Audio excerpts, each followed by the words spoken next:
કાકા તમે ભલે ખેતી કરતા હોય પણ ખોટો પાવર નો દેખાડતા હો.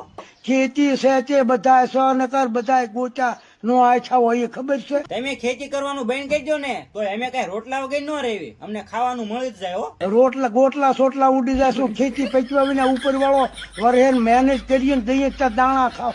હવે દાણા તો ગમે એ બજારમાં વેચાતા મળી જાય. અને આ દરેડો ઉપરથી ભગવાન ની જ કહી દેતો ઘઉંનો ને બાજરાનો ને તેલનો ને. હવે ખેતી કરવામાં કાંઈ મહેનત નથી, ખોટી રાયડું નાખોમાં. આ એક મણ કપા વેણીએ ત્યારે 2 રૂપિયા આપે હાથ સુધી દાડીએ જાય ત્યારે. તો પણ ખેતી બંધ કરી દો ને શું કામ દાડીએ જવું પડે? અને તમારા પગાર વધારો અમને મોટા નેતા ને 45,000 42,000 એટલે અમે મરી ગયા, અમારું કાંઈ છે જ નહીં. હવે તમે કાંઈ કરતા નથી, ખોટે ખોટી માર્કેટિંગ યાર્ડમાં આવીને રાયડું નાખો છો. અમારું રડ્યું અમે ખાઈએ તો એમને મારવા ઉભા છે. ખેડૂત કાંઈ મહેનત નથી કરતા ને ખેડૂત ગણેશ કોણ? આમને ખેડૂત મારી નાખો એટલે તમે ન કરાય રહ્યો બીજું શું. ખેડૂત ગમે એમ કરે ને તો અમને વેપારીને કાંઈ ફેર ન પડે. અને આ ખેડૂતની શું દશા થઈ જોવો કે ઓફિસમાં 80 બેઠા બેઠા પતંગ ઠોકો ખેડૂતની.